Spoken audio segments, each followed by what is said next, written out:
जी,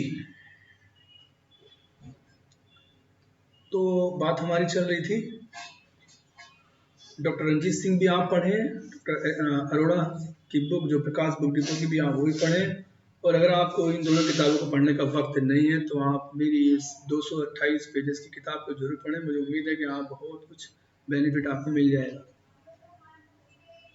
लाजवाब क्वेश्चन आपका इंतजार कर रहा है, कोई बात नहीं। लाजवाब क्वेश्चन आपका इंतजार कर रहा है और ये क्वेश्चन है 28।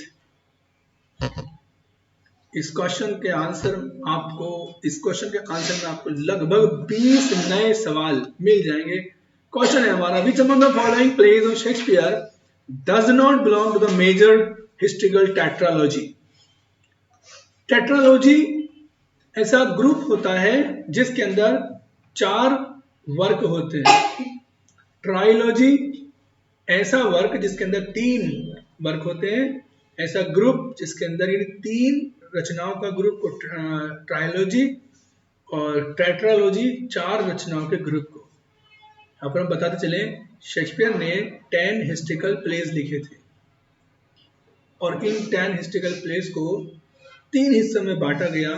एक मेजर टेट्रालॉजी और माइनर टेट्रालॉजी। टेट्रालॉजी का मतलब चार नाटकों को अलग क्लास में रख दिया गया और बाकी जो 2 नाटक हैं उसको अलग क्लास में रखा गया।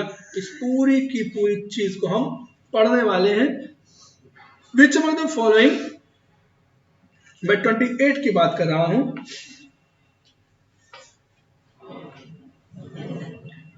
मैं 28 क्वेश्चन की बात कर रहा हूं। Which among the following plays of Shakespeare does not belong to the major tetralogy. बहुत इंपॉर्टेंट क्वेश्चन है हमारा।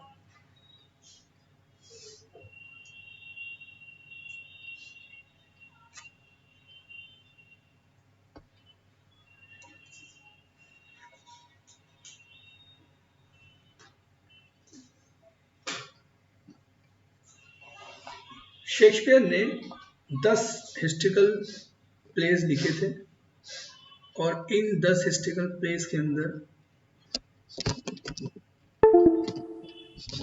शेक्सपियर के कुछ नाटकों को मेजर टेट्रालॉजी में रखा गया और कुछ नाटकों को माइनर टेट्रालॉजी में रखा गया।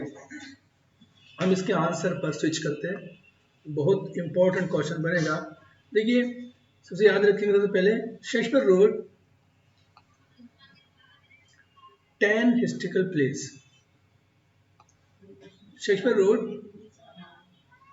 10 हिस्ट्रिकल प्लेज। कौन कौन से थे? Henry sixth part 1, 2, sorry Henry fourth है, 6 नहीं है, सॉरी। देखिए, हेनरी फोर्थ पार्ट 1, 2 और हेनरी फिफ्थ और रिचार्ड द सेकंड। याद रखेंगे, हेनरी 4 के पार्ट 1 और 2, हेनरी 4 सीरीज के पहला हिस्सा और दूसरा हिस्सा, 2 नाटक ये हो गए।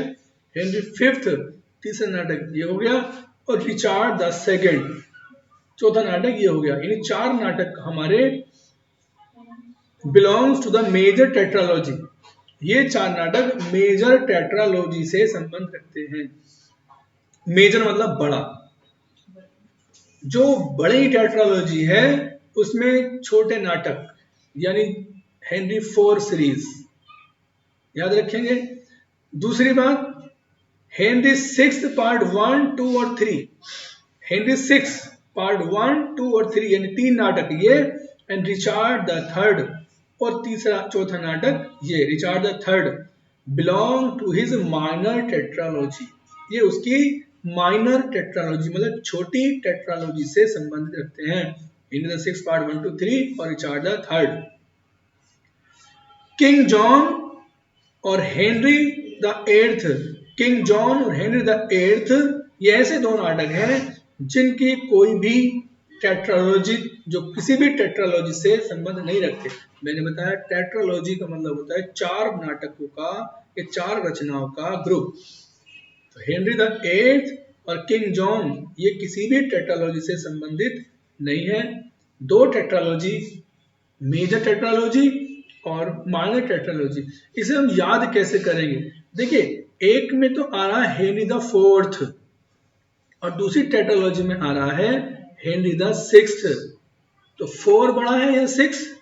ऑब्वियसली 6 बड़ा है, लेकिन जो बड़ा है वो माइनर टेट्रालॉजी में याद रखेंगे, इसका उल्टा है। जो बड़ा है वो माइनर है और जो छोटा है यानी हेनरी 6, हेनरी 4 ये हमारा है मेजर। जो बड़ा है वो छोटा है और जो छोटा है वो बड़ा है, ये बात याद रखेंगे। यानी हेनरी 4 छोटा है तो ये मेजर टेट्रालॉजी में और हेनरी 6 बड़ा है ये माइनर टेट्रालॉजी में। इसके साथ साथ देखिए हेनरी 4 के हैं दो हिस्से यानी पार्ट 1 पार्ट 2। हेनरी 4 के दो हिस्से हैं, पार्ट 1 पार्ट 2 याद रखेंगे। जबकि यानी 4 का आधा कितना हो गया? 2, यानी हेनरी 4 के दो हिस्से हैं। जबकि माइनर टेट्रालॉजी के अंदर आता है हेनरी 6 और हेनरी 6 के 1, 2 और 3, यानी हेनरी 6 के हैं 3 हिस्से याद रखेंगे। 4 के हैं दो हिस्से यानी पार्ट 1 और 2 और 6 के हैं 3 हिस्से यानी उसके आधा। जैसे 4 का आधा 2 होता है, 6 का आधा भी 2 होता है। ये हमारे नाटक हुए। इसके साथ साथ इन दोनों के साथ ही एक रिचार्ड द सेकंड जुड़ा हुआ है और एक रिचार्ड द थर्ड जुड़ा हुआ है। याद रखेंगे 4 का आधा होता है 2, तो रिचार्ड सेकंड 4 वाली टेट्रालॉजी से जुड़ा हुआ है यानी हेनरी 4 पार्ट 1 2 और रिचार्ड द सेकंड ये हमारे इसके नाटक हैं। जबकि रिचार्ड द थर्ड का मतलब होता है 3 और ये 6 का आधा होता है 3, यानी रिचार्ड द थर्ड भी हमारा 6 वाली टेट्रालॉजी के अंदर आता है। याद रखेंगे जो बड़ा है यानी 6 बड़ा है ये माइनर टेट्रालॉजी में आएगा। 4 छोटा है तो हेनरी 4 सीरीज हमारी आएगी मेजर टेट्रालॉजी में। अब इसमें एक बात ध्यान रखने की है, हेनरी द फिफ्थ है वो हेनरी द फोर्थ के साथ है यानी हेनरी द फोर्थ और 5 ये ऊपर वाली मेजर टेट्रालॉजी में आते हैं और हेनरी द सिक्स्थ का 1 2 3 यानी 3 हेनरी के 6 के और एक रिचार्ड द थर्ड का, ये हमारी हो गई माइनर टेट्रालॉजी। इसके अलावा किंग जॉन, ये जो किंग जॉन है ये किंग जॉन और हेनरी द एट्थ ये दो नाटक ऐसे हैं जो किसी भी टेट्रालॉजी से संबंधित नहीं है। Hope you understand. अब इसमें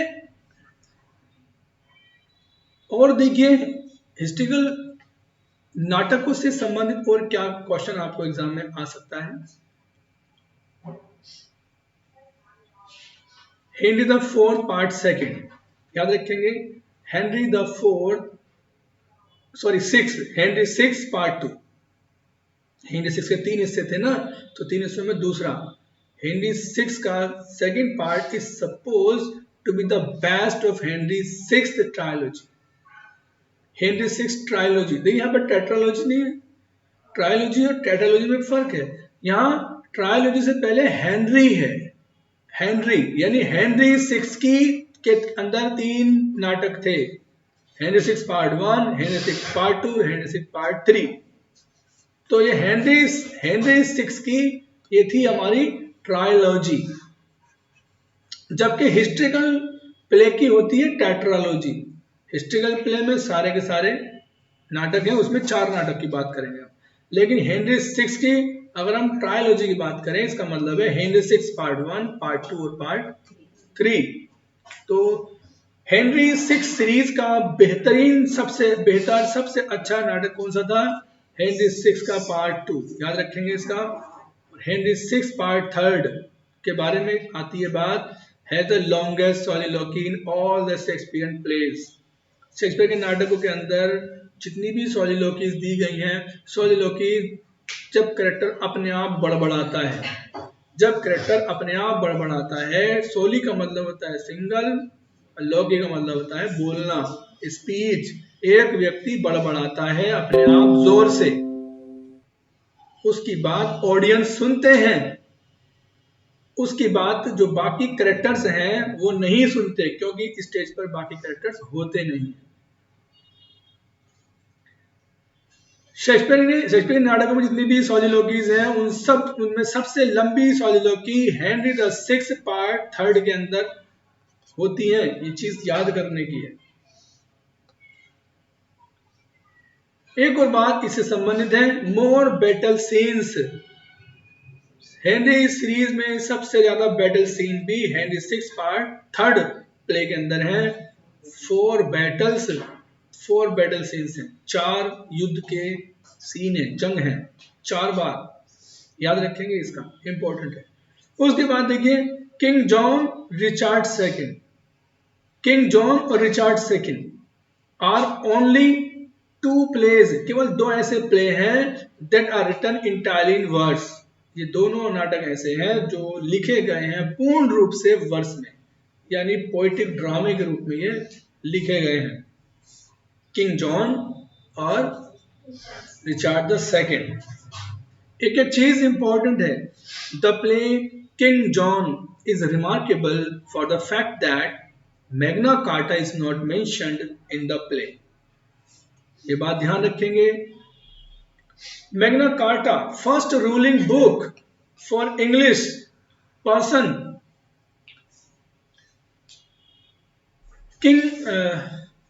किंग जॉन एक ऐसा नाटक है शेक्सपियर का जिसके अंदर मैग्ना कार्टा का जिक्र नहीं है, बाकी में है, लेकिन किंग जॉन के अंदर मैग्ना कार्टा का जिक्र नहीं है। बाकी हिस्टोरिकल प्लेस में मैग्ना कार्टा का जिक्र है।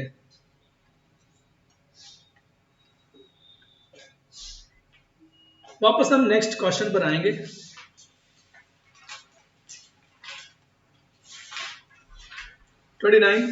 Where do these lines occur? ये लाइनें कहाँ आई हैं? और लाइनें इंपॉर्टेंट देखिए। All that glitters is not gold. हर चमकने वाली चीज, हर पीली चीज is not gold, सोना नहीं होती।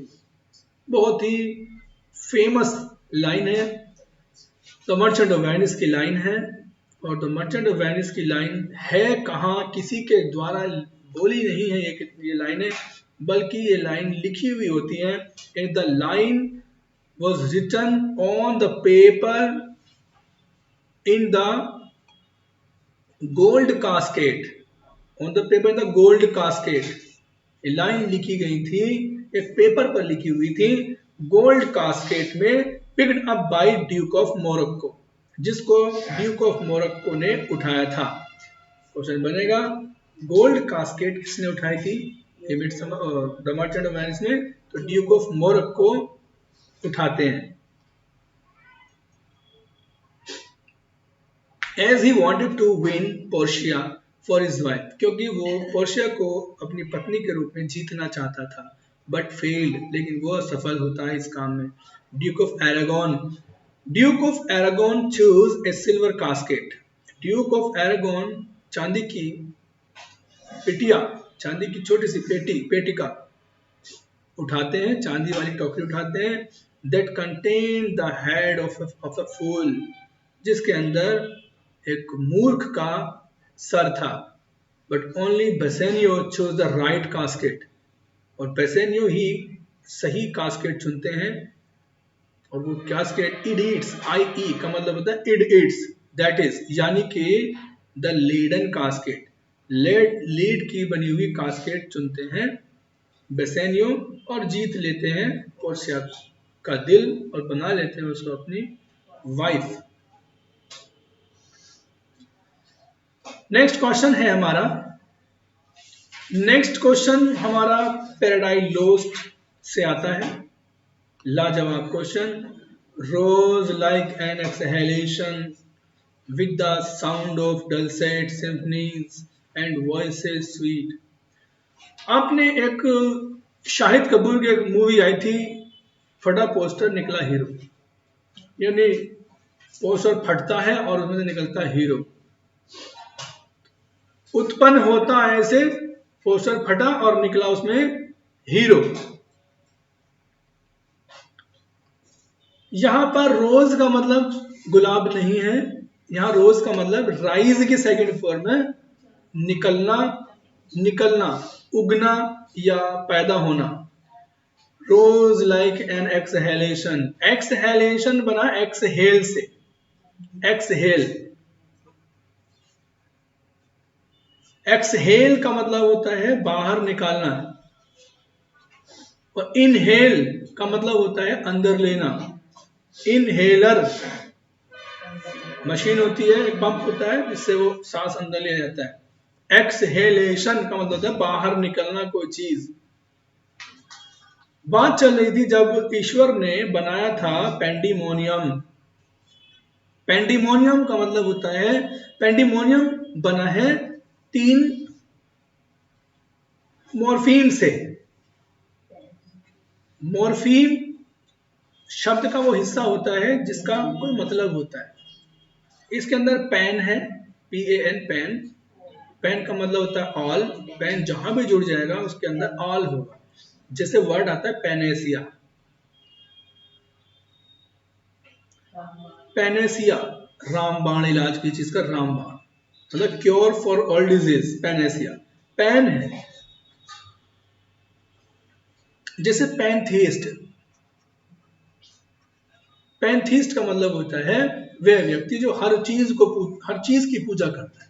ऑल, थीस्ट का मतलब जो धर्म में विश्वास करता है। पैंथीस्ट का मतलब हो गया सभी देवताओं में जो विश्वास करता है, पैंथीस। पैंथीज्म वही चीज है, मतलब हर चीज भगवान है, ऑल इज गॉड। ये पेन है इसके अंदर। और डेमन है, DEMON, डेमन। डेमन का मतलब होता है राक्षस या दानव या शैतान। Pandemonium, IUM, IUM, IUM जिस भी शब्द के साथ जुड़ जाएगा उसका मतलब होता है ए प्लेस फॉर या a place where, a place where, a place for, a place where, एक जगह जहां, जहां का डेमन, ऑल, पैन का मतलब ऑल डेमन जहां रहते हों। पेंडिमोनियम यानी वो जगह जहां राक्षसों को रखने की या शैतानों को रखने की जगह ईश्वर ने बनाई थी। पेंडिमोनियम की स्पेलिंग भी पिछले पेपर में आई है, पेंडेमन और पेंडिमोनियम। स्पेलिंग है पैन, PN पान है, फिर डेमन है, DEMON डेमन, और IUM उसमें जुड़ा हुआ है। IUM, ये बिल्कुल IUM बिल्कुल ऐसा ही है जैसे हम बात करते हैं जिम्नाजियम की, GYNNASIUM,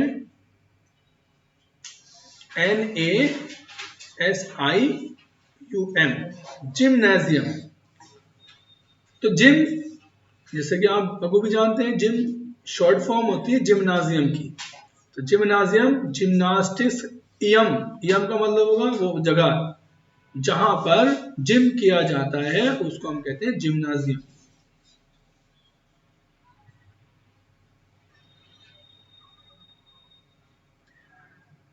तो ध्यान रखेंगे, इसको हम पढ़ लेते हैं, आंसर पढ़ लेते हैं इसका।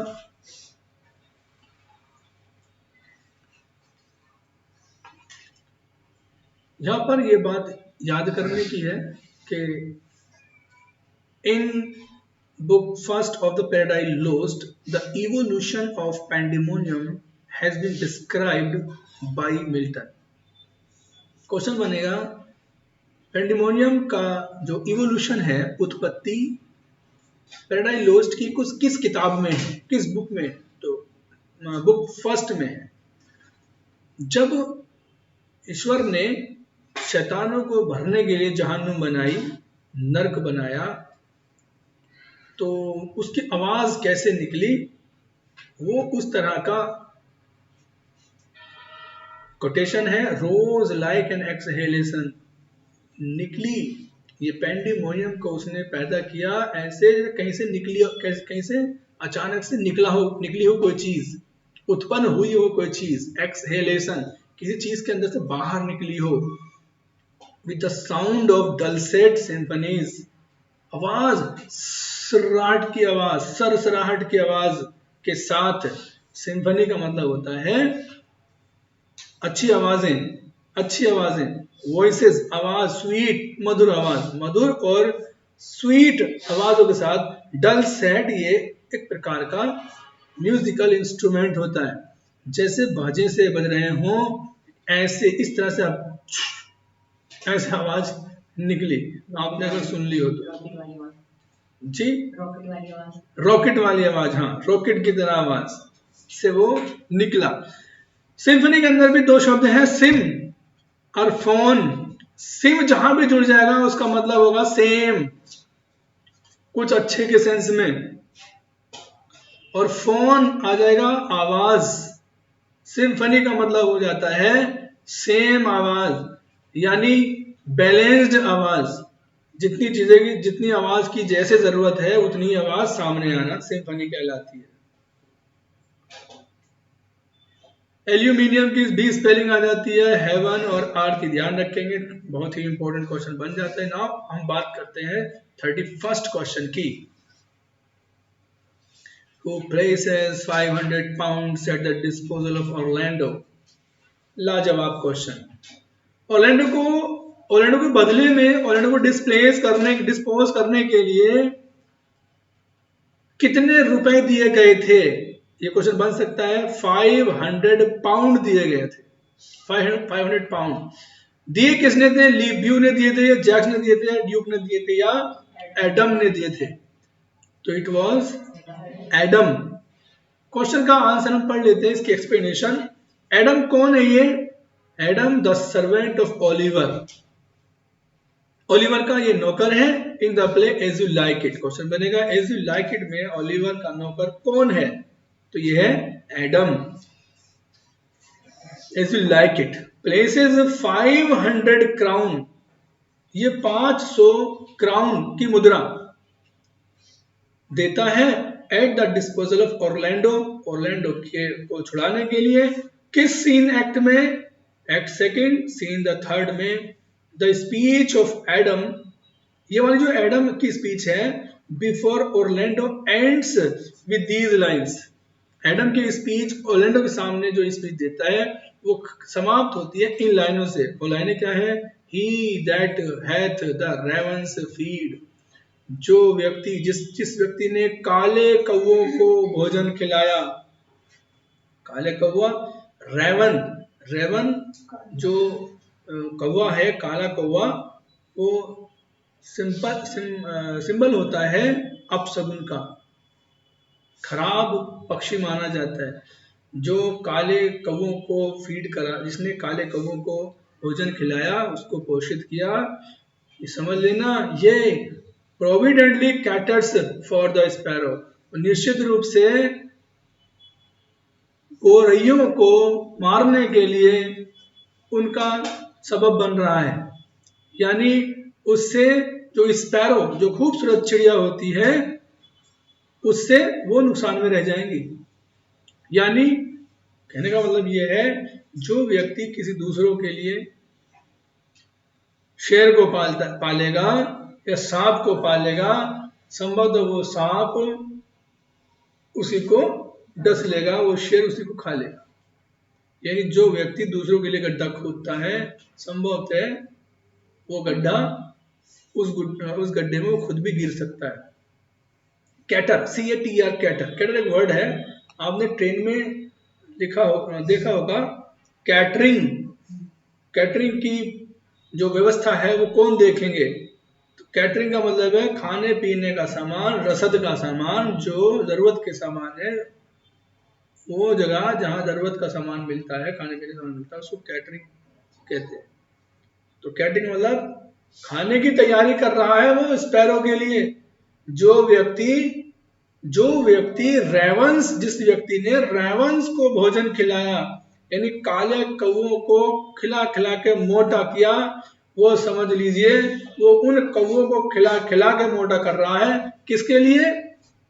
स्पैरोज के लिए। यानी स्पैरो के सामने जैसे वो आए, स्पैरो जब उनके सामने आए, कौवों के सामने, मार दें, खा जाएंगे। याद रखिए, इन जंगली जानवरों को अगर हम संरक्षित करेंगे तो जाहिर सी बात है हमारी बकरी बच्चे खाएंगे। समझ रहे हैं? ये क्वेश्चन आ जाता है। He that the ravens feed, ये providently caters for the sparrow। Sparrow को डैश कर देंगे कि इसको कंप्लीट द फॉलोइंग लाइन, तो स्पैरो को भरने के लिए आ जाएगा। ये भी आ जाएगा। ये लाइन कहाँ कहीं, ये लाइन किसने कहीं, ये लाइन एडम की स्पीच है और एज यू लाइक इट की स्पीच है।